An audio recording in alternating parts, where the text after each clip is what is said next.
오늘 함께 해주신 정보식 감독님과 하나인 배우님 박수 소리 부탁드리겠습니다.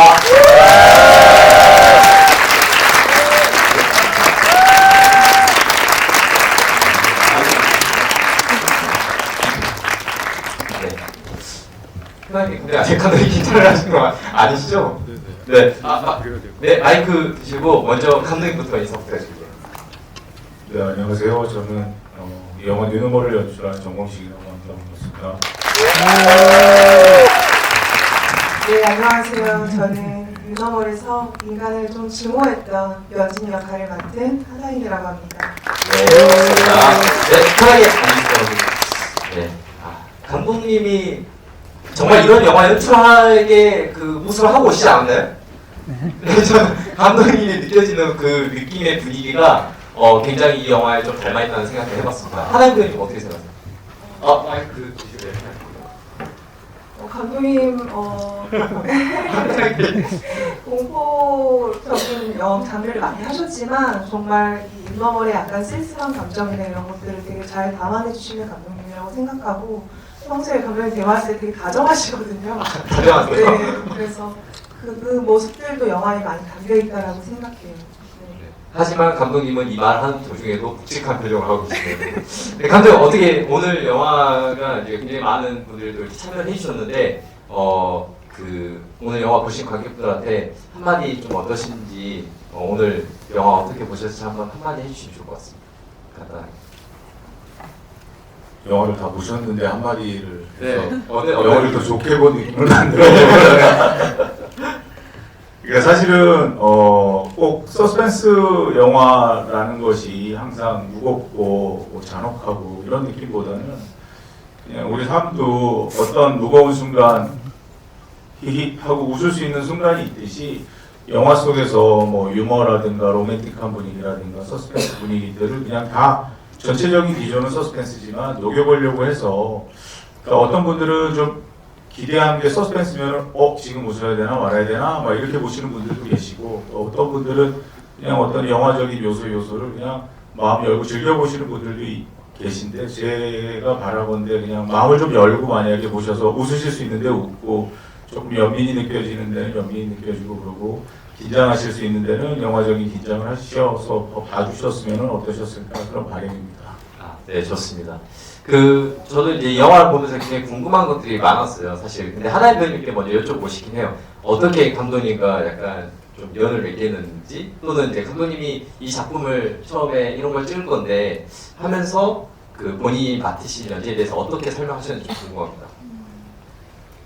먼저 뉴노멀이라는 작품 전에 감독님께서 코로나 시즌 전에 되게 큰 작품 중에 액션 판타지라는 장르를 감독님께서 준비를 하신 적이 있어요. 그래서 거기서 오디션을 봤었고 제가 몸을 조금 잘 씁니다.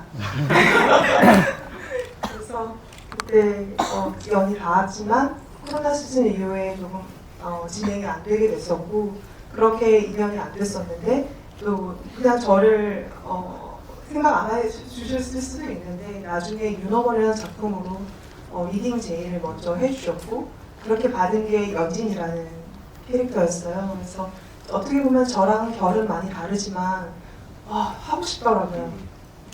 그래서 열심히 이제 리딩하고 또 감독님께서도 좋게 다행히 봐주셔가지고 같이 참여할 수 있게 되었고요. 연진이 아까 말씀하신 첫인상은 영화를 몇 번 보신 분들도 있으실 것 같고 처음 보신 분들도 있으실 것 같은데 절망걸로라는 게 간판에 나와요. 보면은 연진이는 감독님께서 청춘을 그렸지만 조금은 절망스러운 아이콘이다. 희망보다는 조금 절망적인 아이다라는 설명을 해주셨고 저도 거기에 맞춰서 좀 실제 다큐멘터리나 이런 것들을 찾아서 어떻게 하면 이 청춘의 절망을 또 내가 잘 표현해낼 수 있을까 그런 거에 대한 고민을 많이 했었던 기억이 납니다. 그럼 실제로 안에서도 정말 편의점에 그런 진짜 일을 하셨던 거 아닌가라는 생각도 좀 했을 정도였거든요. 저는 오히려 이제 감독님한테도 또 여쭤보고 싶은 게 어떻게 사실은 우리 같은 일반적인 입장에서는 이 배우가 편의점 역할하면서 그런 청춘들을 대변하는 캐릭터를 하게 될까라는 상상을 잘 못할 수도 있거든요. 감독님은 처음에 어떻게 허다현 배우님을 보셨길래 그런 역할을 하시는 생각을 하셨나요? 사실 말씀 지금 허다현 배우가 얘기한 것처럼 약간 절망을 표현해야겠다라는 생각을 했었어요. 그게 뭐였냐면 그냥 보통 대부분의 영화들은 영화 속에서 희망을 많이 얘기하는데 어떤 경우는 그냥 잡히지 않는 희망을 얘기하고 끝내는 느낌, 약간 어떻게 보면 가짜, 반짝반짝하지만 좀 가짜 희망을 얘기하는 느낌이 많이 들었는데 저 당시에는 저도 막 코로나 기간이고 막 되게 디프레스되어 있고 이러다 보니까 많은 분들도 힘들어하시고 그런 와중에 그냥 모두가 느끼고 있는 절망을 우리도 느끼고 있어요 라면서 절망으로 공감을 하면 어떨까라는 생각을 했는데 지금 이야기한 것처럼 너무 기가 막혔던 게 저 편의점이 있는 데가 망월로라는 곳이에요. 그래서 거기 보면 오토바이 이렇게 킥보드 타고 갈 때 망월로라고 이렇게 이정표가 있는데 그걸 보자마자 제가 여기다가 CCTV에다 절자 하나만 넣어달라고 그게 진짜 거기가 절망월로가 되는 거거든요. 그리고 제가 새소년 노래는 정말 꼭 쓰고 싶은데 그 곡을 너무 쓸 수가 없는 거예요. 그런데 윤상 선배님이 이야기를 또 잘해서 저 곡을 쓸 수가 있게 되는데 그 곡에서도 절망은 없다라는 절망에 관한 가사가 나와요. 근데 그것들은 다 의도했던 게 아니라 처음에 절망에 대한 이야기를 해야겠다. 그리고 청춘의 절망을 이야기해야겠다. 그런데 장소도 절망홀로라는 수정될 수 있는 가능한 곳이었고 노래 속에도 그런 것들이 나와서 그래서 이제 만나서 리딩을 했을 때 그런 것들의 표현이 가능할 수 있을까? 근데 이게 또 약간 장르적으로 연기하는 척 하면 이게 또 안 되는 거거든요. 그런데 원래는 되게 밝은 친구인데 그런 어떤 내면 그런 것들이 리딩을 하면서 좀 느껴졌고 촬영을 하면서 보다 더 잘해서 제가 볼 때는 제가 생각했던 연기를 정확하게 정말 잘 표현해 준 것 같습니다. 되게 이쁘게 말씀해 주셨는데 제가 듣기에는 밝은 배우 이미지를 한번 내 영화에서 다르게 표현해보고 싶었다. 굉장히 우리 사실 영화를 보시면 아시겠지만 감독님 이렇게 있으시지만 제가 느끼기에 좋은 표현으로 굉장히 일반 사람들이 생각하지 못한 변태적인 요소를 좀 가지고서 영화에서 관객과 좀 재미있게 장난을 치고 싶어하는 느낌? 그런 거 굉장히 많이 받았거든요. 아마도 관객분도 비슷하게 받으셨을 거라 생각하고요. 감독한테 좀 연이어서 좀 질문 드리고 싶은 게 사실 너무 유명한 작품이죠. 일본의 소름이라는 작품에 어떻게 보면은 아이디어를 많이 가져와서 한국화시키게 됐는데 이 작품을 한국화시키게 해야겠다라는 욕심 또는 나만의 방식으로 이걸 꾸려가야겠다 이런 욕심 어떻게 하다가 생기셨나요? 저희가 2018년에 회사를 만들어가지고 예전에 보면은 동서문화 뭐 예를 들면 출판사의 서스펜션 뭐 동서 출입문고 이런 식으로 회사의 이름과 장르가 붙어있는 약간 이런 브랜딩을 하시는 경우들이 있잖아요. 그래서 저희 회사는 엄파 스튜디오라는 회사인데 그래서 호러를 제가 했으니까 엄파 호러 컬렉션, 엄파 서스펜스 컬렉션이라는 어떤 쇼폼이 됐던 아니면은 뭐 장편이 됐던 드라마가 됐던 이런 것들을 연이어서 계속 만들어내자라는 모토 아래 이제 여러 가지를 모으기 시작했어요. 뭐 사건도 모으고 단편도 모으고 단편 뭐 소설도 사고 한권도 사고 그런 와중에 저희가 만들어 놓은 것 중에 토리아다라는 원작이 있는데 그것들을 신인 감독들이 좀 하고 싶다고 해가지고 저희가 깜pon을 알아봐서 사실 토리아다 허지티대 쪽에서는 처음에 그랬어요. 이거 왜 살려고 하냐고. 왜 사냐고? 네, 이거 그냥 오래되고 별론데 왜 살려고 하냐고. 그래서 왜냐면 시대가 많이 지났잖아요. 그래가지고 근데 어쨌든 거기에는 약간 범죄와 어떤 반전의 요소들은 있었어요. 근데 저희가 생각했던 거는 현실에서 볼 수 있는 여러 가지 사건 사고 그리고 아니면 책이라든가 웹툰이나 다른 콘텐츠에서 볼 수 있는 사건 사고를 어떻게 하면은 고전 여기 영화의 제목들에서도 나오는 고전 서스펜스 영화의 기원과 접목을 시킬 수 있을까? 그러니까 어떻게 보면은 약간 심야 괴담류의 초저예산 콘텐츠잖아요. 토리아다 같은 경우. 그런데 예전에 지금은 많이 잊혀진 예전의 고전 거장분들의 서스펜스와 접목시킬 수 있을까라고 하면서 서스펜스에 대한 공부를 하기 시작했는 게 재밌는 게 서스펜스에 대한 정의를 찾아봤더니 죽음의 가능성이 시종 근처에 있는 것이라고 하더라고요.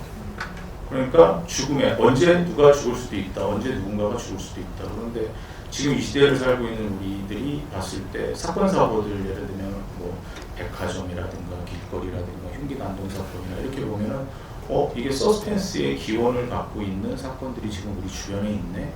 그리고 여러 가지 사건 사고들과 토리아다의 모티브 같은 것들을 넣어서 그러면 고전 서스펜스와 접목시켜서 영화를 만들어서 업그레이드 해보면 어떨까라는 것을 가지고 출발한 게 이제 엄파 저기 서스펜스 컬렉션의 이제 1탄이 이제 뉴노멀이 된 거죠. 아, 좋습니다. 그래서 그런지 되게 뭐 아침에 너무 오래됐다고 말씀하시긴 했지만 사실 이 영화를 보면서 이 안에 등장하는 이야기들이 오래됐다고 느낀 사람들은 없을 것 같아요.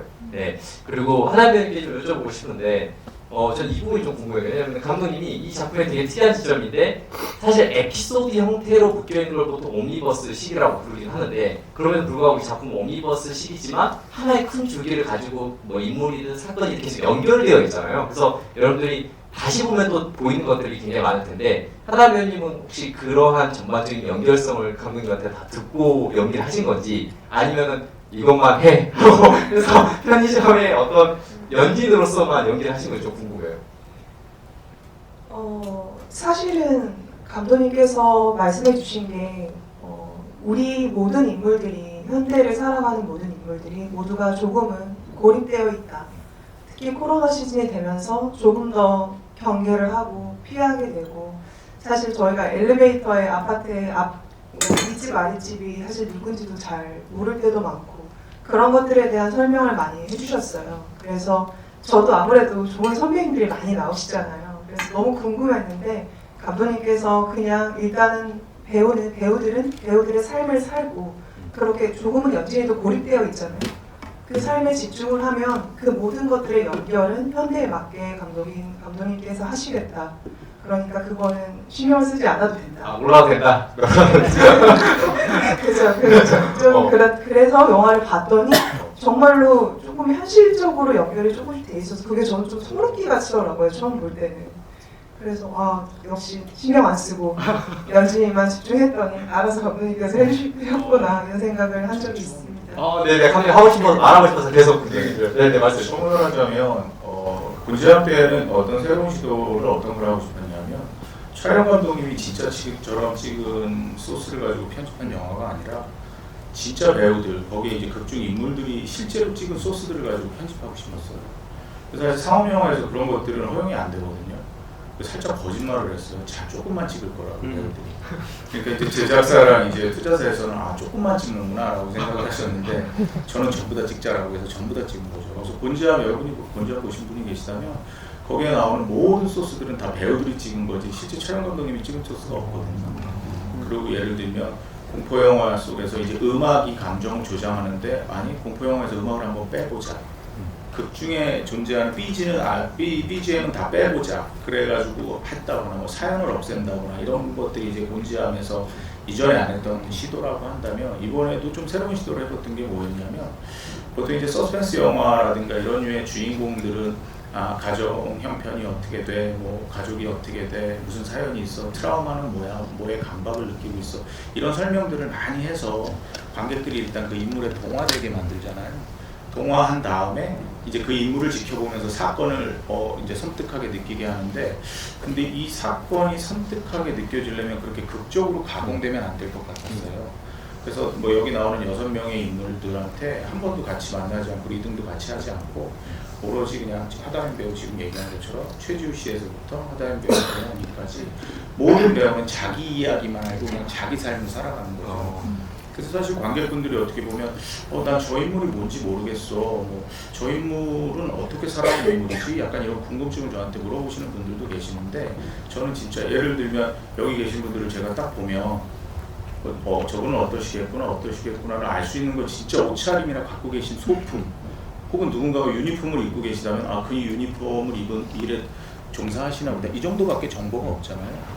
사실은 이 영화 같은 경우에는 그 정도의 정보만 갖고 관객분들이 등장인물들을 바라보길 바랬어요. 그래야지 이 모든 인물들이 연결되어 있다라는 연결 지점을 발견하셨을 때 우리도 현실에서 이렇게 연결되어 있구나 라는 것을 느낄 수 있을 거라고 저는 생각했거든요. 그런데 제가 만약에 이걸 극적으로 가공해서 연진이는 이렇고 저렇고 최지우 배우는 이러고 저러고 만약에 이렇게 극적으로 가공하면 그 인물의 동화가 된 것이지 이 사건과 상황을 객관적으로 바라보고 이 연결은 우리 삶 속에서 현재 뉴노멀 시대를 살아가는 우리들의 연결이라고 느껴질 것 같지 않아서 사실 지금 다인 배우가 얘기한 것처럼 저는 배우들과 연기하는 과정은 그런 새로운 시도를 한번 해봤습니다. 아마 감독님 얘기를 쭉 들으시면서 느끼셨을 텐데 역시 감독님은 보통 생각을 하시는 않는구나 라는 생각이 있고 사실 제가 영화 보면서 감독님이 좀 뭔가 의미를 가지고 뭔가 이 작품 전체를 자기가 컨트롤하고 싶다는 느낌을 받는 게 영화의 첫 시작이었거든요. 그래서 영화 시작하면은 눈이 막 내리잖아요. 아까 전에 저희가 눈 얘기도 살짝 했지만 눈이 내리고 이제 보통 하늘 위에서 찍는 걸 버드샷을 해서 새가 찍는 새의 시점 또는 다르게는 신의 시점이라고 보거든요. 그래서 그렇게 영화를 하셨던 것도 좀 궁금했어요. 뉴스가 나오면서. 그리고 이제 뉴 노멀이라는 그 그래픽 디자인이 보통은 그런 색을 잘 안 쓰거든요. 핑크색을. 느끼시겠지만 지금 웃으신 분들 느끼셨죠? 약간 그런 색깔 쓰면 약간 촌스럽다 생각할 텐데 왜 그렇게 또 하셨는지 궁금합니다. 그러니까 보통 이런 장르라면 이제 뭐 짙은 뭐 핏빛 레드를 쓴다던가 아니면 뭐 짙은 뭐 검은색이나 짙은 회색 같은 걸 많이 쓰는데 지금 그런 것 같아요. 이 영화를 보고서 반응이 이렇게 나뉘시기도 해요.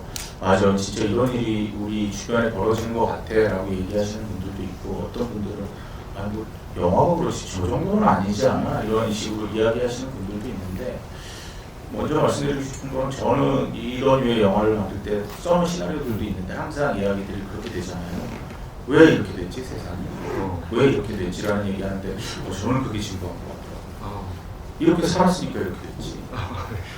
예를 들면은 이게 약간 시크하게 말하는 게 아니라 건강이 만약에 이렇다고 해서 만약에 어떤 병이 걸렸을 때 내가 왜 병에 걸렸을까, 왜 병에 걸렸을까만 생각하다 보면 그것 때문에 좀 더 스트레스를 받을 거라고 생각이 되거든요. 내가 잠을 안 잤지, 뭐를 먹지 말아야 되는데 뭐를 했지, 그리고 내가 뭐 스트레스를 뭐 이거 풀지 않았지, 여러 가지의 것들을 생각을 그럴 만하네, 병 걸릴만 했네 라고 해야 저는 다음이 있을 거라고 생각해요. 뭔가 개선의 여지가. 근데 영화가 항상 문제 제기한다고 왜 우리는 이렇게 됐을까 이렇게 끝나버리는 거는 어떻게 보면은 너무 모든 영화들이 그렇게 끝나니까 좀 무책임하다는 생각이 들어서 그냥 우리는 남한테 관심을 안 가졌잖아. 그리고 우리는 이렇게 우리가 더 우선이었잖아. 뭐 이런 뭐 착한 얘기를 하려고 하는 게 아니라 그러다 보니 이상한 사건들이 벌어질 수밖에 없는 시대를 우리는 맞이하게 된 것이 아닐까라는 질문을 저는 던지고 싶었고, 그러니까 보고 싶은 것만 보고 보기 싫은 건 안 볼래라는 분들도 계시고 그건 자유죠.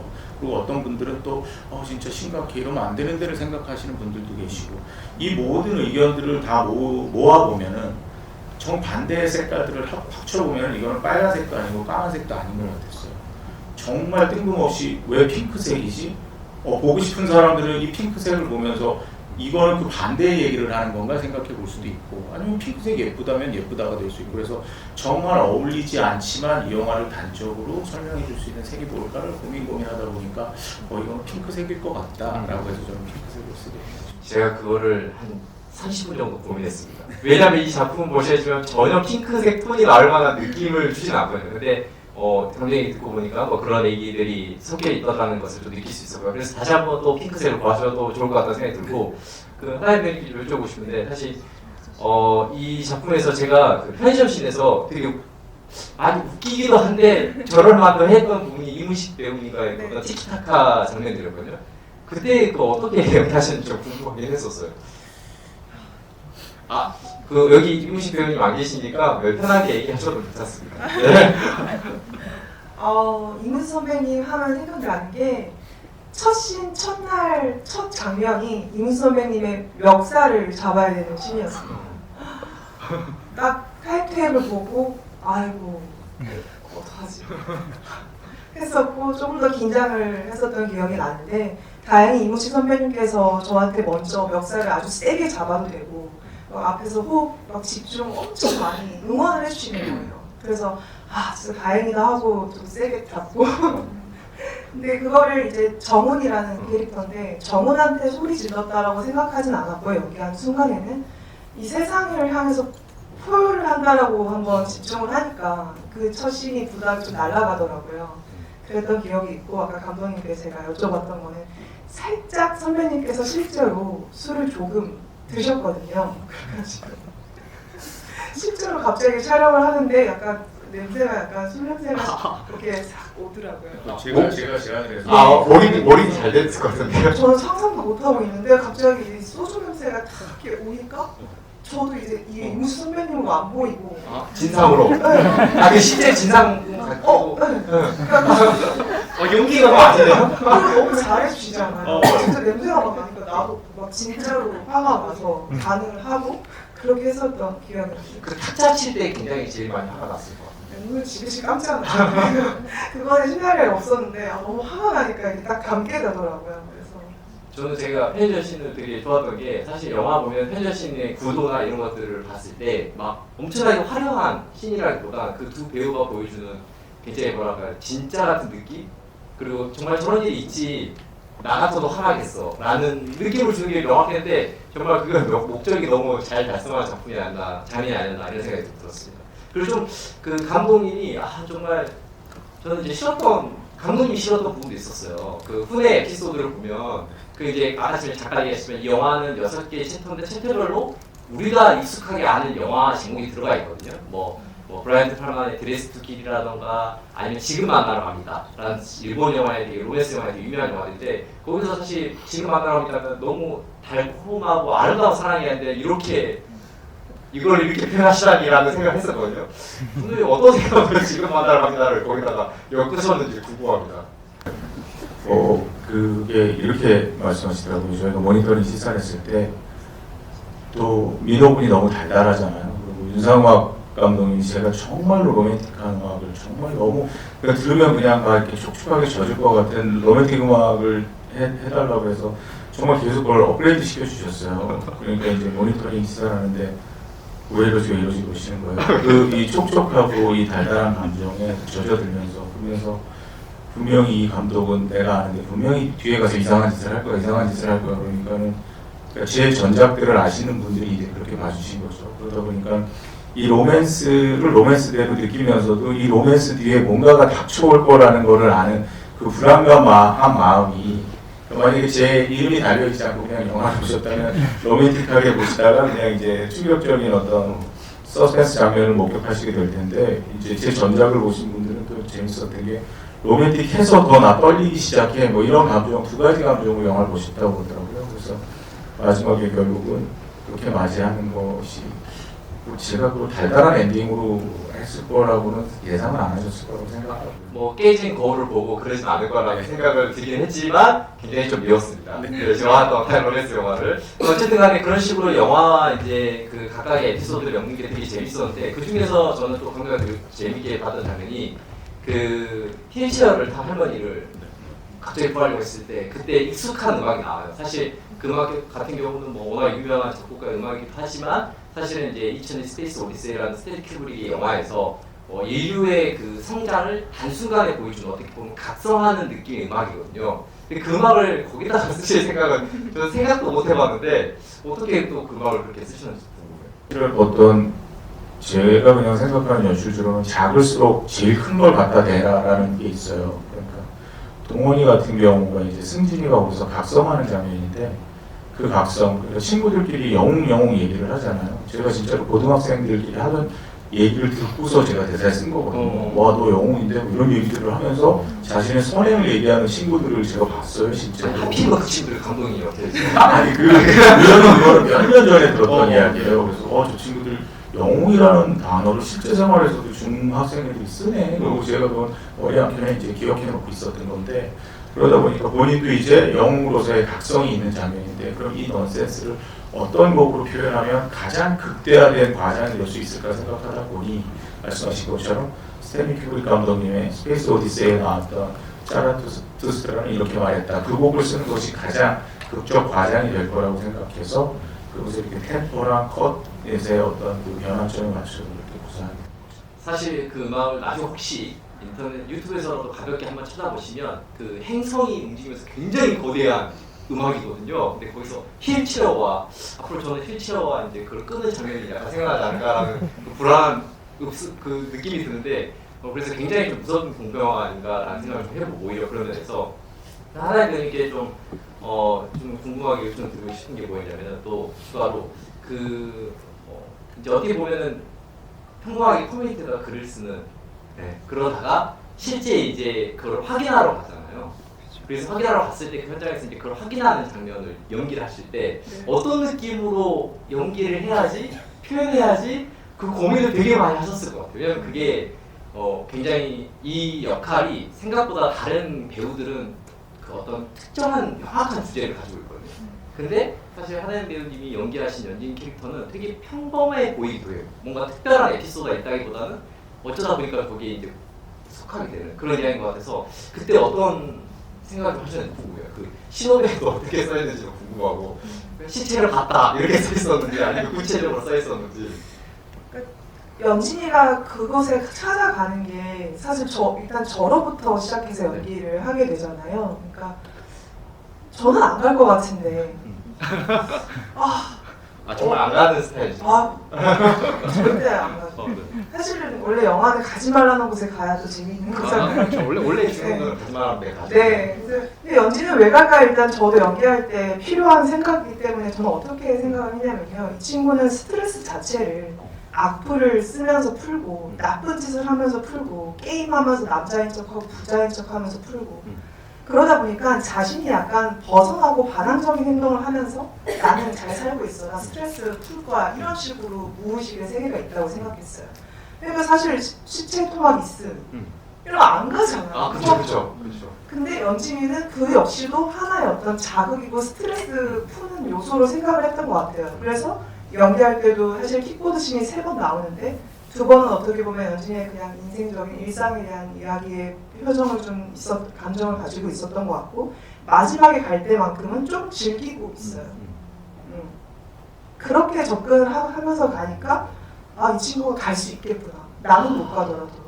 약간 그 순간 즐기는 장면이에요. 약간 즐겼던 것 같아요. 그래야지만 거기 가서 보면 뭐 찐따 새끼들 뭐 몰려오고 이렇게 하잖아요. 표현이 입이 잘못 들어갔어요.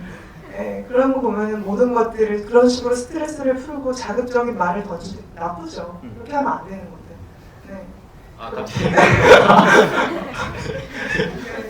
네, 그렇게 접근을 했었던 기억이 납니다.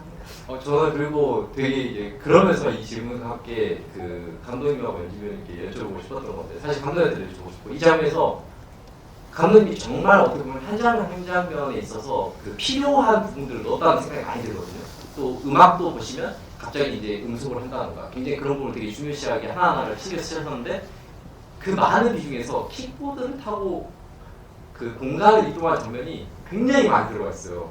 생각보다. 그래서 왜 이렇게 많이 넣으셨는지도 궁금합니다. 저도 그거를 지금 킥보드 타고 퇴근하는 장면이 3번 나오거든요. 2번은 집으로 가고 1번은 이제 방향을 틀어서 이제 그 뭔가가 있다라는 그쪽 장소로 가는 건데 저도 고민을 했었어요. 3번이 아니라 2번으로 줄여볼까라고 했는데 그러니까 첫 번째 퇴근하는 것과 2번째 퇴근길이 저는 조금 느낌이 다르다고 생각했었어요. 왜냐면 그 윤상화 감독님이 정말 잘 표현해 주셨는데 첫 번째는 그냥 연진이의 되게 고단함 이렇게 힘들게 살아가는 친구의 고단함을 보여준다면 2번째는 그냥 죽고 싶다.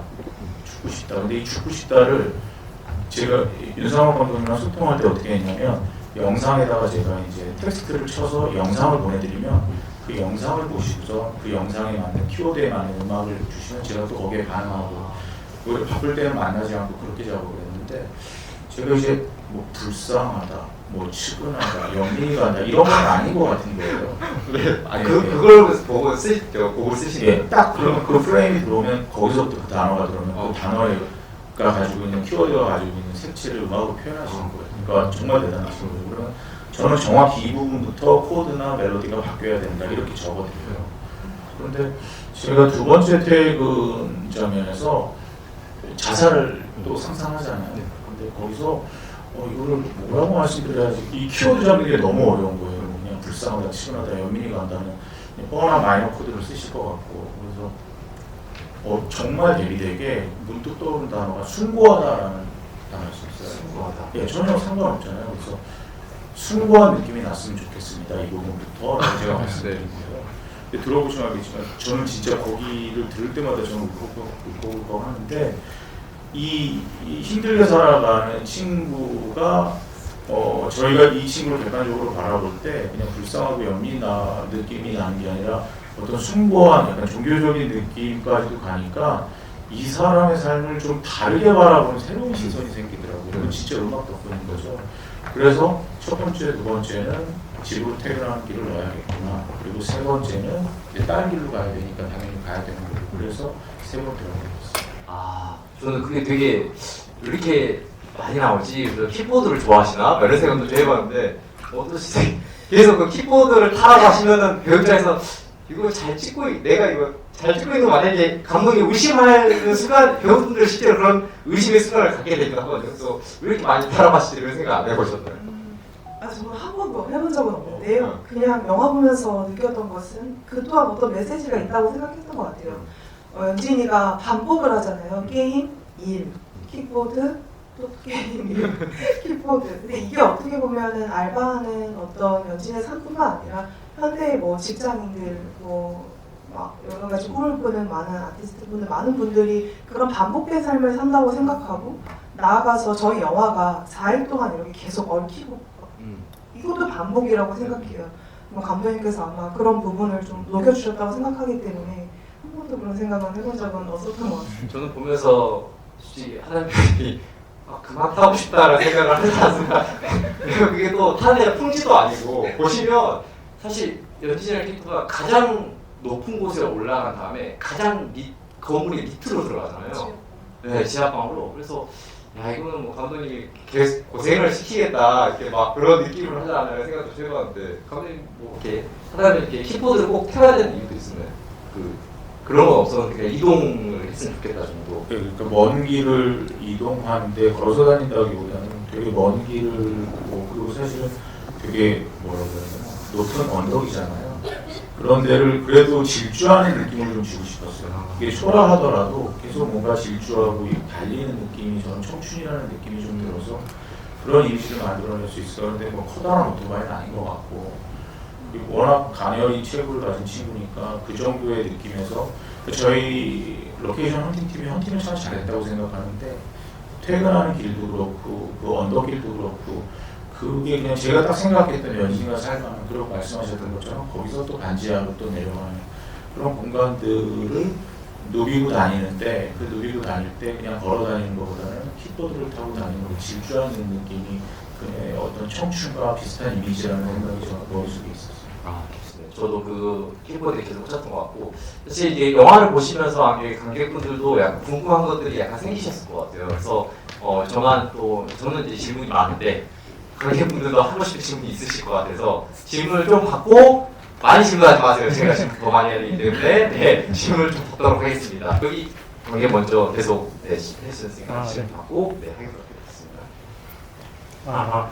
저는 영화를 보면서 좀 가장 느꼈다고 공감하고 느꼈다고 해야 되나 그런 캐릭터가 연진이라는 캐릭터인데 왜 다른 캐릭터들과의 어떤 차이점을 느꼈냐면 뭔가 공포 영화 이렇게 그런 분위기긴 하지만 약간 이중적으로 공감과 위로를 담은 캐릭터라는 그게 느껴져가지고 저는 뭔가 이제 똑같은 반복되는 생활을 하면서 힘들고 뭐 고통스럽고 이게 일반적인 되게 청년들의 그 알바하는 그런 모습을 보여주면서도 다만 이제 아직 그 음악이라는 꿈을 포기하지는 않아요. 완전히 포기하지는 않고 버티고 있다는 느낌을 보여주고 또 이제 그 캐릭터를 보면서 감독님은 뭔가 이게 공감과 위로를 이렇게 좀 표현해 주려고 하신 건지 그 캐릭터가 저는 그게 좀 궁금했던 것 같습니다.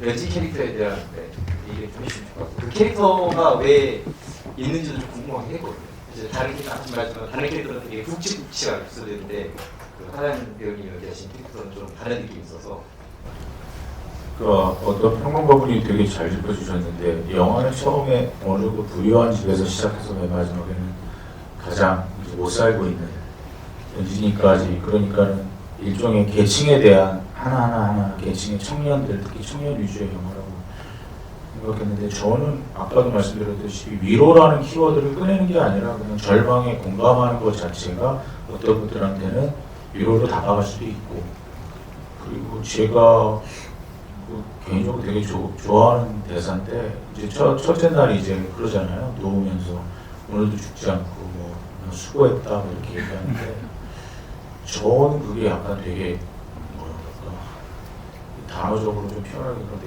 그게 되게 씁쓸하게 느껴졌거든요. 근데 저 역시도 어느 날 뭐 영화 감독이긴 하지만 정말 힘든 날이 있을 때 그래 오늘 너 진짜 수고 많았다. 뭐 이렇게 스스로에게 그러는 날이 있는데 그 단어를 어떻게 보면은 약간 비속어를 섞어서 씁쓸하게 내뱉는데 그게 뭐 비슷한 감정을 느끼셨거나 아니면 느끼시고 있는 분들한테는 왜냐면 그런 얘기를 많이 들었어요. 저도 뭐 직장 생활하기 힘들 때 저렇게 뭐 이야기를 한다 속으로 그러는데 그런 식의 그러니까 그냥 위로, 공감 뭐 이런 거보다 그냥 절망을 보여주고 절망의 가치를 공감할 수 있으면 어떨까 그런 컨셉으로 영화를 연출하고 캐릭터를 만들어간 것 같습니다. 하정 배우님 뭐이 캐릭터 보고 어떠신지? 그냥 열심히 연기하셨나요? 저는 이제 저도 배우를 계속 꿈꾸고 있었고 연진이도 뮤지션이라는 꿈으로 나아간 친구인데 전 연진이 생각하면은 지금 딱 떠오르는 신 중에 하나가 뭐 킥보드도 있지만 작은 방 한켠에 버려둔 듯한 그 피아노 음악을 포기했는데 이렇게 이런 것들이 좀 기억에 아직도 많이 남거든요. 왜냐면은 돈이 없잖아요. 그러면 그 피아노 팔면 돈 많잖아요. 그런데 그걸 팔지 않고 아직도 꿈의 미련이 남아있는 그게 연진이의 삶이라고 생각했고 어떻게 보면 감독님께서 청년에 대한 그 절망에 대한 말씀도 인지를 하고 있었지만 저는 이제 배우로서 같은 아티스트를 꿈꾸는 친구의 마음이 어떨까를 먼저 생각을 했었고 그렇게 킥보드 씬도 저도 이렇게 많이 힘들 때 이렇게 밤에 항상 걸어 다녔거든요. 위험해서 밤에 걸어 다니면 안 되는데 그렇게 걸어 다닐 때 착잡한 어떤 그런 공기들을 느낀 적이 있는데 킥보드 씬 탈 때 딱 그런 감정이 들었던 것 같아요. 그래서 연진이랑 인물은 꿈을 좀 포기해서 막막하게 살아가고 있는 조금 서툴고 여리고 물론 화도 많고 강한 인물이지만 조금 저한테는 제 다이어리에 연진이 아니고 연민이라고 적혀 있더라고요. 이제 집이하니까 찾아봤었는데 그렇게 접근을 했었습니다. 그 배경화면에서 사투르누스 그 아들을 잡아먹는 사투르누스 그림이 나왔는데 개인적으로 좋아하는 그림인데 그 그림을 선택하신 이유라든지 그 그림에 얽혀있는 의미가 아까 말씀하신 숭고함이나 이런 거에 연관되어 있는 건지 궁금합니다. 제가 그 곤지암 때 스페인 영화제에 초대를 받아가지고 그 무대에 갔다가 고야의 그 사투르누스 그림을 직접 봤어요. 그런데 정말 인상 깊었고요. 그게 아까도 또 감독의 머리 한켠에 자리 잡고 있었던 거죠. 근데 연진이 같은 아티스트, 되게 어떻게 보면 80년대의 팝그룹이었던 아하의 보컬 모트나켓의 목걸이와 스매시 펑킨스를 좋아하고 막 이런 여러 가지 복합적인 문화를 많이 아는 친구는 어떤 그림을 할까? 근데 원래는 뭐 여러 가지 아이디어들은 있었어요. 뭐 잔인한 그림, 뭐 잔인한 사진. 그런데 아티스트를 꿈꾸다 보니까 고야의 사투르누스의 그림이 어떻게 보면 인간의 폭력성이라든가 이런 것들을 상징할 수 있잖아요. 광기라든가 자기 아들까지 잡아먹어야 되는. 근데 어쨌든 연진이의 핸드폰, 작은 핸드폰에 있는 그림이지만 결과적으로 그 고야의 그림이 이 영화 전체를 설명할 수 있는, 어떻게 보면 밑에다가 저는 아들을 잡아먹는 사투르누스라고 핑크색으로 저는 써놓고 싶은데, 그러니까 그런 느낌을 확장시킬 수 있는 이미지라고 생각해서 연진이의 캐릭터와도 맞고 영화적으로 확장했을 때 영화적인 이미지랑 또 상충하는 것들이 있어서 사투르누스 고야의 그림을 넣게 됐습니다. 다 이해되셨을까요? 감독님 근데 그 그림도 굉장히 잔인합니다. 네네. 더 잔인한 그림 넣을 수 있어? 근데 또 어떤 영화에서 느껴지는 또 품격 같은 게 좀 있으니까 저도 그 그림을 되게 흥미롭게 봤었습니다. 네, 여기 바로 손을 들으셔서 네. 우선 영화 너무 인상 깊게 봤는데요. 저는 연진이라는 캐릭터를 왜 굳이 편의점 알바생으로 설정해야 하는 특정한 이유가 있었는지 궁금합니다.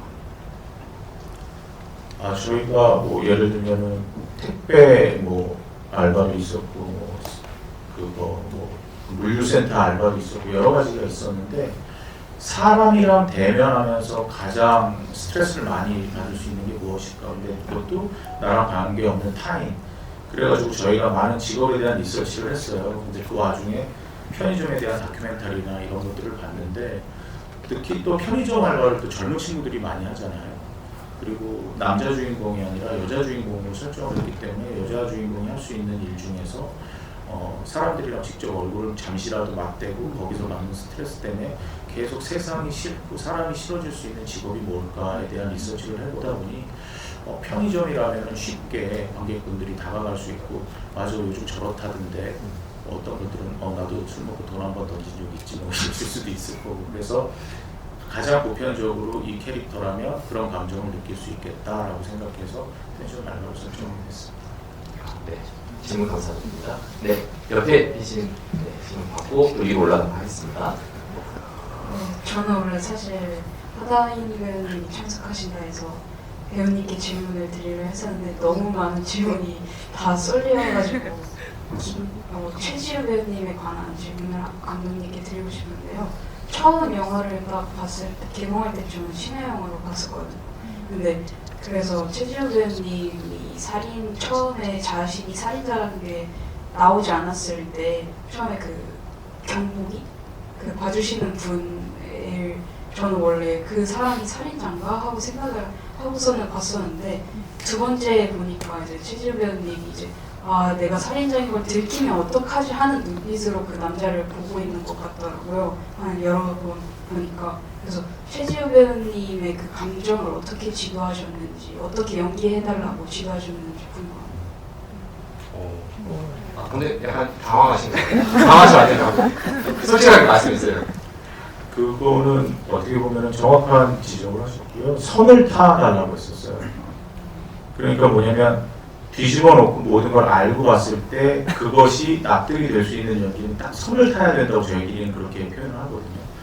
여기는 관객을 속여먹으니까 되고 여기서 다시 미루어서 다시 돌이켜봤을 때 뭐야 그렇게까지 가는 거 말이 안 되는데 라고 하면 안 된다고 해서 사실 지우 씨도 그거에 대해서 되게 고민을 많이 하셨거든요.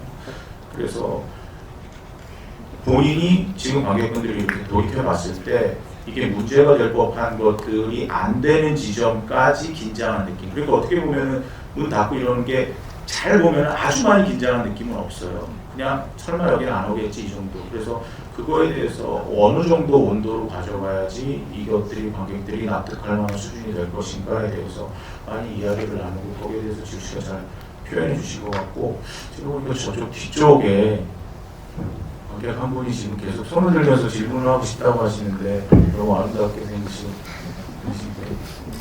배우신 것 같기도 하고 질문해 주시면 제가 성심성의껏 답변 드리겠습니다.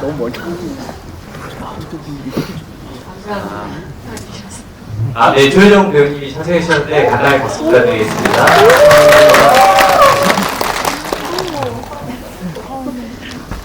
네, 안녕하세요. 감독님하고 작업을 했던 배우로서 그냥 영화 관람을 왔는데 우연히 GV를 하고 있어서 재밌게 참여를 하고 있습니다. 저는 그 질문이 감독님의 영화를 쭉 봐온 관객으로서 영화보다도 감독님이라는 감독 자체에 대한 괴를 뚫는다고 할까요? 그런 질문이 생기는데 절망에 대한 그 시선이 너무 좋아요. 왜냐면 너무 위트 있고 삶이 시트콤인 것처럼 막 꽁트 같은 순간들도 있고 그런데 감독님이 실제로 너무 절망스러운 순간에 어떻게 하시는지 어떻게 돌파를 하시는지 그게 영화의 이 인물들 같은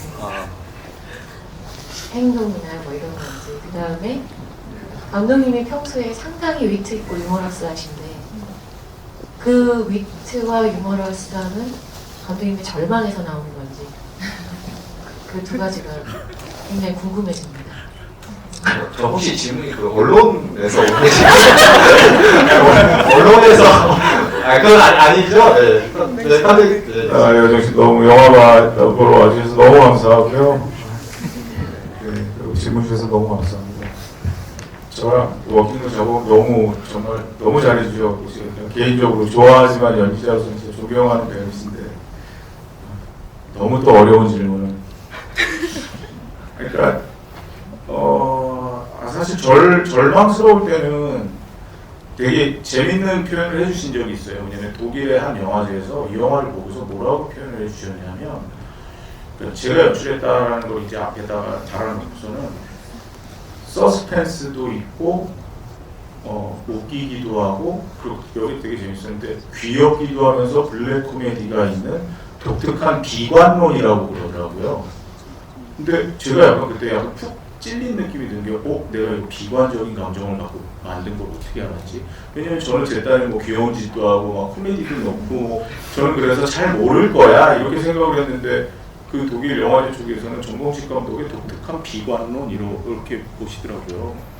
근데 사실 어떻게 보면 세상을 뭐 희망적으로 볼 때도 있고 비관적으로 볼 때도 있고 뭐 시시때때로 그날 기분에 따라서도 달라진다고 생각하는데 어떨 때는 장난스럽기도 하고 어떨 때는 뭐 우울하기도 하고 그런 여러 가지의 면들이 영화 속에 만약에 녹여져 있다면 저는 감독으로서는 너무 감사하죠. 만약에 그렇게 봐주신 분들이 있다면 어떻게 보면 영화는 공장처럼 만들어지기도 하지만 감독의 영혼이나 어떤 감독의 무언가가 들어갔을 때 좀 더 값어치가 있다라고 배웠는데 근데 사실은 비관적일 때는 그거를 어떻게 하지 못하고 그냥 저는 가만히 그냥 있는 편이거든요.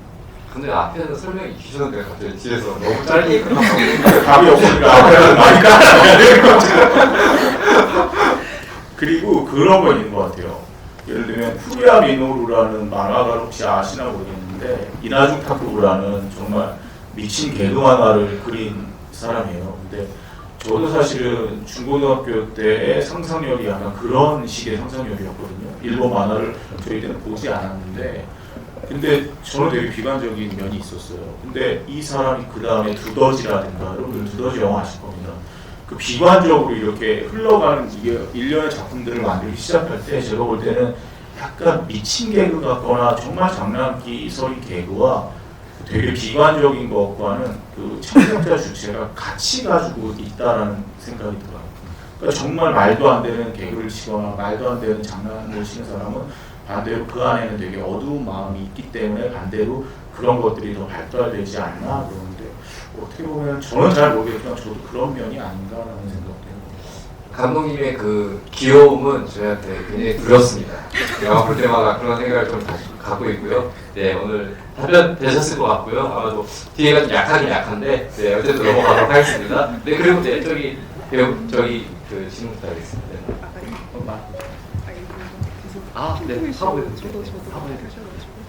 네, 네, 안녕하세요. 저는 문지안이라고 합니다. 일단 제가 그 영화를 봤을 때 공포라는 장르에 맞게 이제 공포감을 느낄 때 또는 두려움이나 놀람 이러한 배우분들이 감정을 느끼실 때 눈이 커지신다거나 또는 눈물이 차오르신다거나 눈이 빨개진다거나 좀 다양하게 눈으로 표현이 많이 됐다고 생각을 했는데요. 그래서 좀 눈으로 딱 보여지는 장면들이 굉장히 좋았다고 생각을 했거든요. 근데 가만히 다시 생각을 해보니까 그 장롱 속 그 시체가 눈을 딱 뜨고 있는 장면이 있었는데 혹시 그 부분이 좀 의도하시거나 표현하고자 하셨던 부분이 있으셨는지 궁금합니다.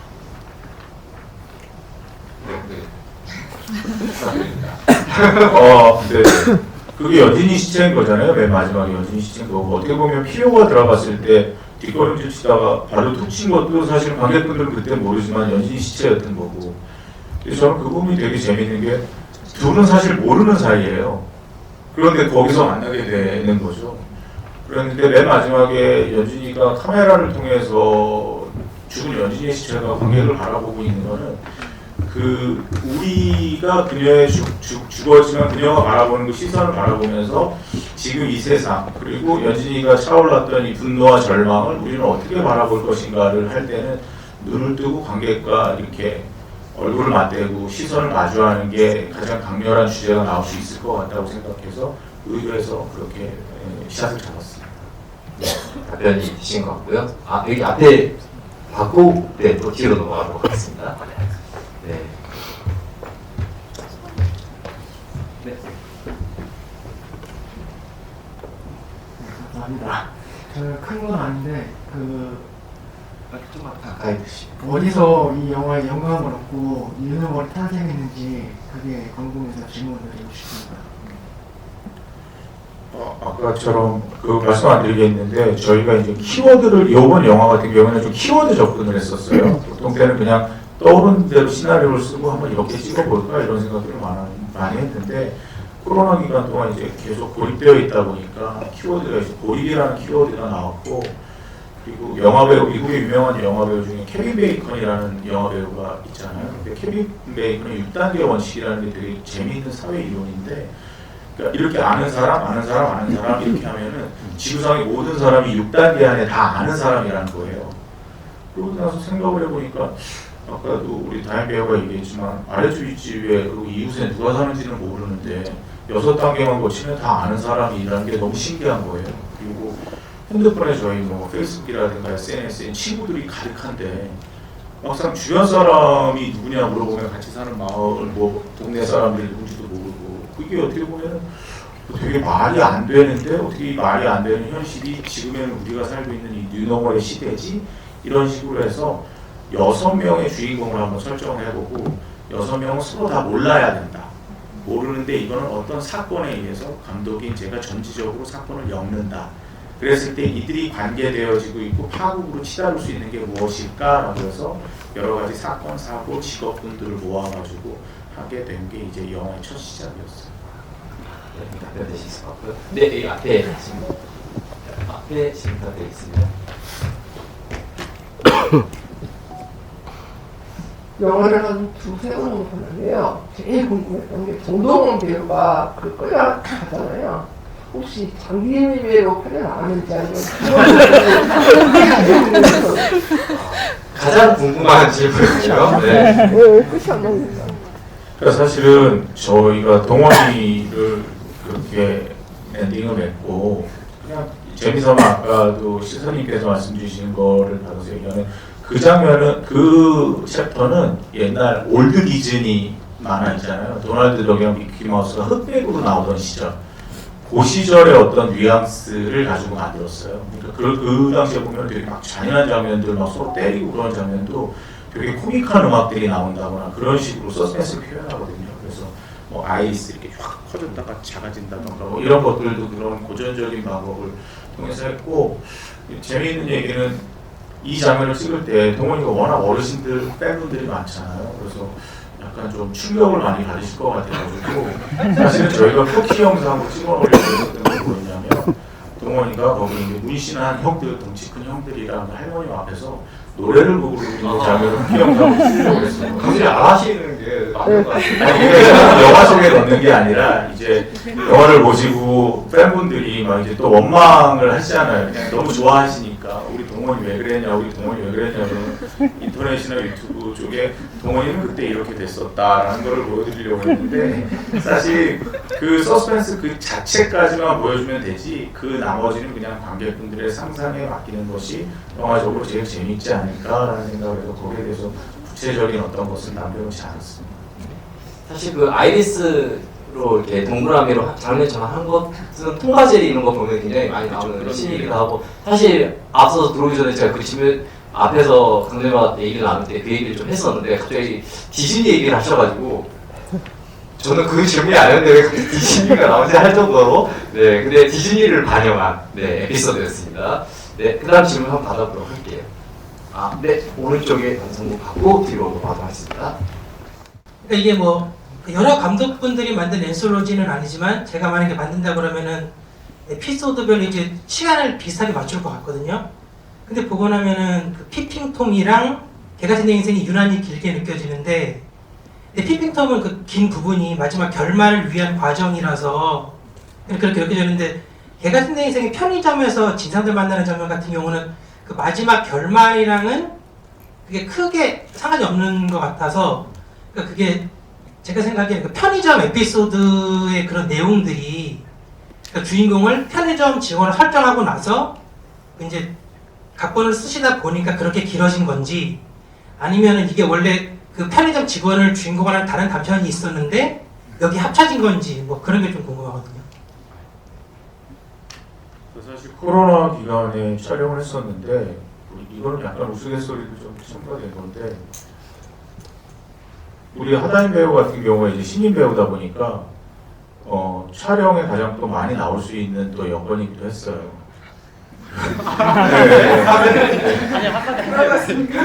아니 그것도 그렇고 뭐냐면은 이게 정말 짧게 만나서 짧게 저희가 찍는 그 어떤 컨디션이었기 때문에 그래서 편의점이 그리고 모든 이야기의 시발점이 되기도 하고 그리고 그게 엔딩에 매치하면 좋겠다. 사실은 무게중심은 이쪽에 실리죠. 그렇게 되다 보니까는 편의점 분량은 충분히 뒤에서 가져가도 되겠다. 왜냐면 이거를 외국에서 저도 처음 듣는 용어였는데 옴니버스라고 안 하고 외국 영화제를 다니면 포르트만투라는 표현을 쓰더라고요. 그래서 저도 처음 들어보는 단어라 그게 뭐냐고 그랬더니 여행용 가방이래요. 이런 작품은 옴니버스라고 자기는 안 하고 여행용 가방 안에 여러 가지의 것들이 들어있지만 하나 딱 들었을 때 그건 여행용 가방이 된다라고 해서 그렇기 때문에 맨 마지막 챕터 같은 경우는 충분히 레스트 챕터라고 여기 숫자도 아예 안 매겼는데 여기서부터 모든 일이 시작되고 사실 아시는 분들도 있겠지만 처음에 돈을 던지시는 그 배우분이 동원이 상담 선생님이거든요. 네, 그리고 예린이도 여기에 나와서 그러니까 모든 인물들이 다 여기에 얽혀 있어요. 그러다 보니까 아무래도 이쪽이 베이스 캠프가 되다 보니까 비중이나 무게감이 이쪽이 좀 더 실린 것도 있다고 생각합니다. 그 하나님은 사실 좀 바쁘신데 그 한가에서 많이 나오긴 했다가 약간 얘기를 하신 것 같은데 어떻게 생각하나요? 한가하다고는 안 했고 많은 분량을 소화해낼 수 있는 컨디션이었다. 네, 컨디션이 많은 분량을 소화할 수 있는 컨디션이어서 참 다행이었고 덕분에 저희가 하나의 배우님을 여기서 편의점씬을 굉장히 많이 재밌게 본 것 같다는 생각이 듭니다. 실제로 그 나중에 다시 한번 보시면 그 선생님이 사실 동원 배우한테 하는 또 행동들 있잖아요. 그 여러 가지 얘기들 하면서 봉사활동 하면서도 봉사지를 준다던가 이런 시가 또 겹쳐서 보시면 굉장히 흥미로우실 거라는 생각이 듭니다. 네, 또 질문 받도록 하겠습니다. 네, 제일 저 끝에 질문 받도록 하겠습니다. 네, 안녕하세요. 제가 그 영화를 보면서 보니까 에피소드가 시작할 때마다 그 타이틀이 먼저 뜨고 영화가 시작이 되는데 제가 보기로는 지금 만나러 갑니다. 아니면 드레스 투 킬 이런 식으로 이제 타이틀이 먼저 뜨면 그 뒤에 나오는 영화 내용이 어떤 게 나오게끔 약간 유추라도 할 수 있도록 나오는데 제가 처음에 그 최지우 배우님 나올 때 보니까 M이라고 뜨는 것 같더라고요. 저한테 M은 아주 옛날에 그 MBC 드라마 그때 심은하 배우님이 나오는 그 M만 생각이 났었고 다른 건 이제 그런 내용이 나올 걸 생각을 못했었는데 M으로 하신 특별한 이유가 있으신가 해가지고 여쭤보고 싶습니다.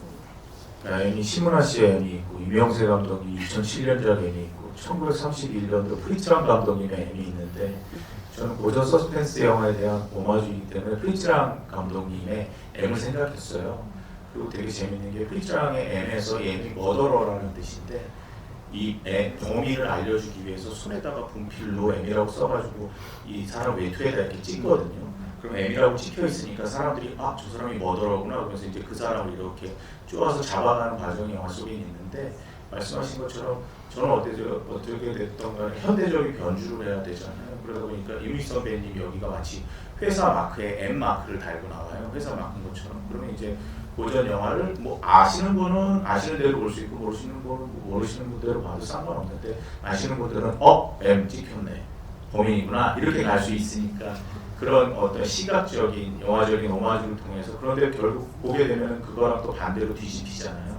그리고 지우 씨가 거기서 휘파람을 부는데 그 휘파람도 M에서 그 명배우죠. 그 당시에 피터 로어라는 배우가 유아 연쇄살인범으로 거기 나오는데 똑같이 그 휘파람을 부는 장면이 있어요. 그런 거라든가 그래서 1931년도 프리츠랑 감독님의 M에서 이제 모티브를 따와서 그거 만들게 됐습니다.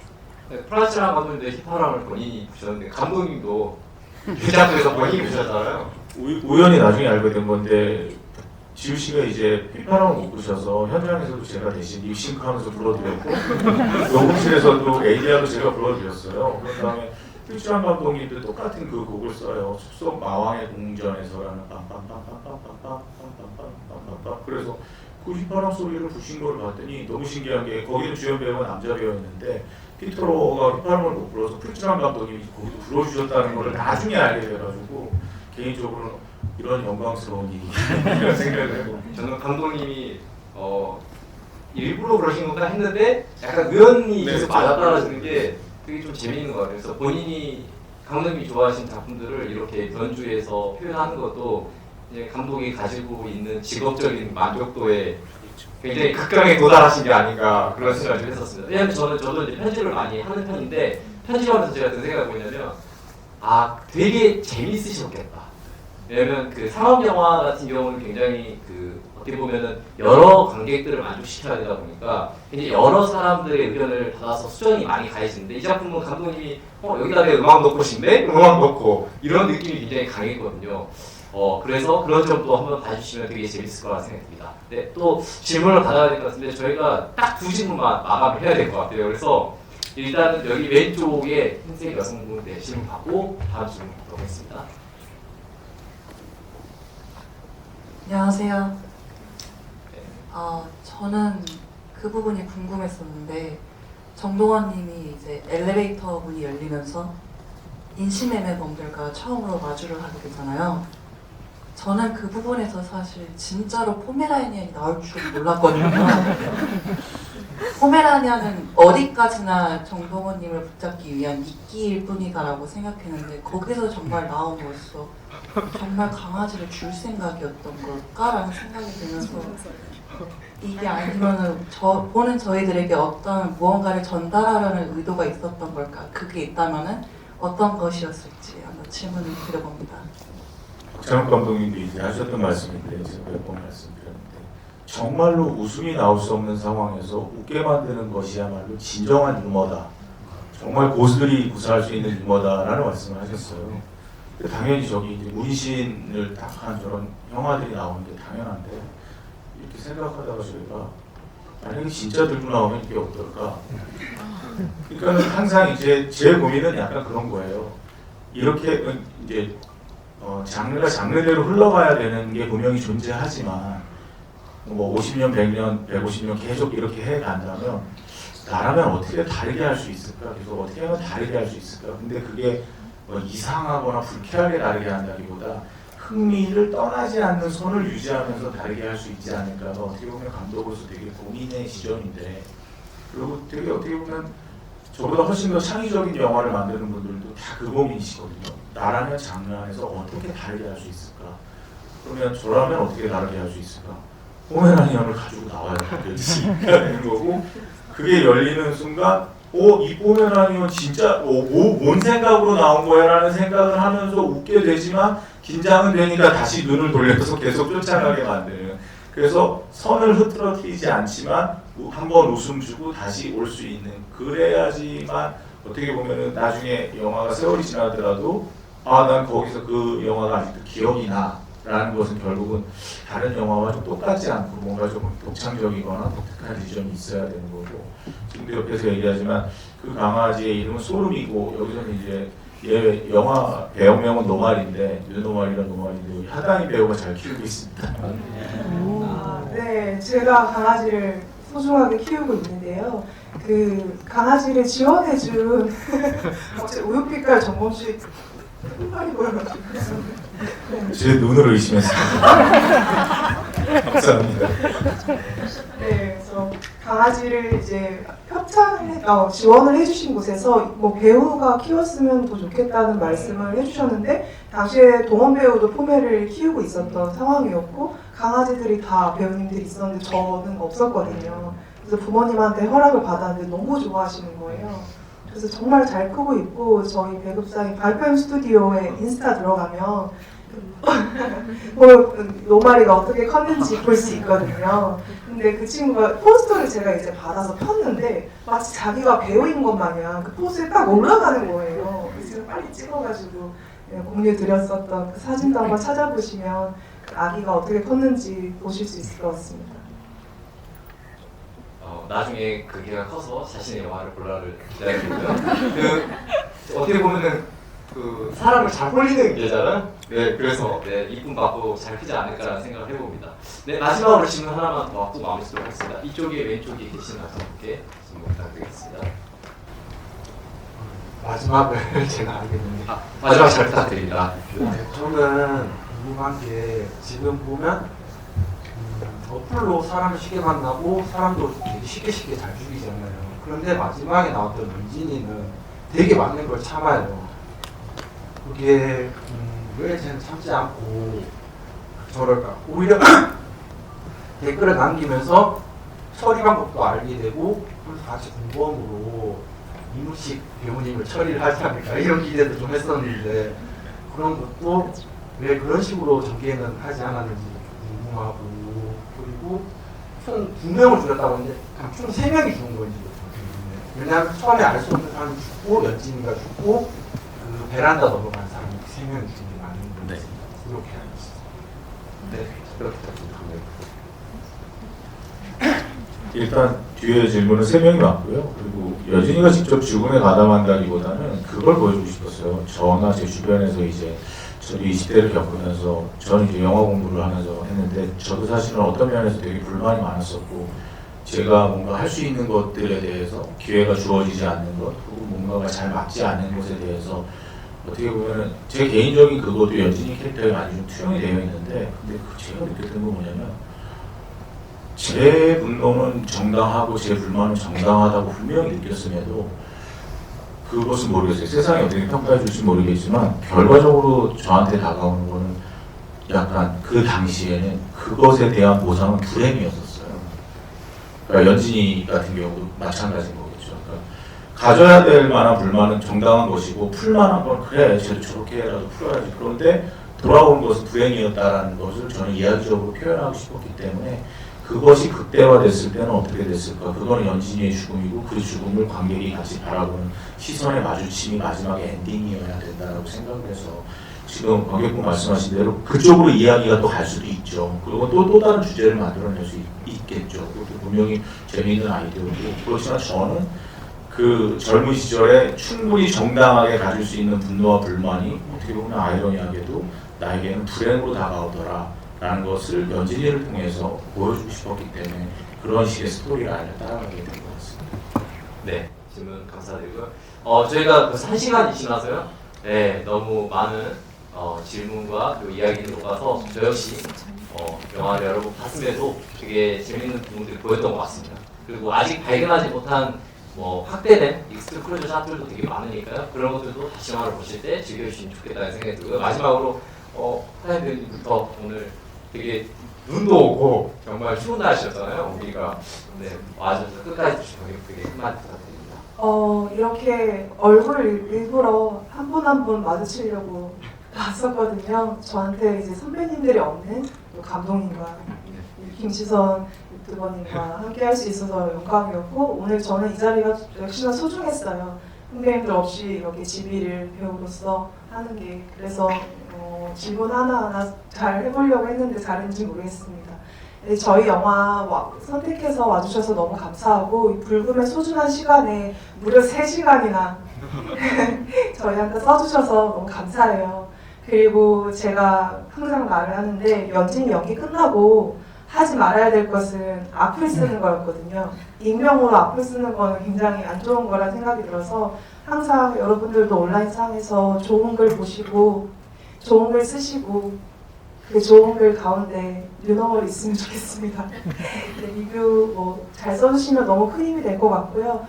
평소에 좋아하는 선배님이신 전 몰랐는데 조효정 선배님 와주셨다고 해서 너무 영광입니다. 네, 감사합니다. 네. 박수 부탁드립니다. 네, 감사합니다. 공익광고 받으시면 생각을 살짝 해봤고요. 정우식 감독님 한마디 부탁드립니다. 네, 뭐 117년만은 아니지만 오늘 어쨌든 첫눈이 내렸는데 여러분들 이렇게 만나 뵙게 돼서 너무 반갑고요. 그리고 어떻게 보면은 영화가 요즘은 그냥 한번 보면은 다음에 뭐 보지 그러고 뭐 넷플릭스 보고 이러고 그냥 어떻게 보면 그냥 진짜 영화가 아니라 뭐라 그럴까 약간 컨텐츠로서 소비되는 경향이 좀 많다고 생각되는데 소중한 시간 이렇게 뉴노멀 보시고 앉아서 이렇게 얘기 들어주시고 질문해주시고 한 모든 분들 너무 감사드리고요. 그리고 지금 이 시간 너무 소중하게 생각하고 이 영화 마무리 더 잘하겠습니다. 여러분들 함께 해주셔서 진심으로 감사드립니다. 네, 박수 부탁드리겠습니다. 네, 오늘 영화 그래도 재밌게 보고 들으신 분들은 저희가 SNS나 또는 다른 곳의 플랫폼에 간략하게 또 오늘 느끼셨던 바들을 적어두시면 나중에라도 이 영화에 대해서 오늘 감독님과 배우분이 얘기해 주신 재미있는 얘기들을 또 공유 받으실 수 있으니까요. 하나하나 또 부탁드리도록 하겠습니다. 함께 해주셔서 감사합니다. 네, 감사합니다.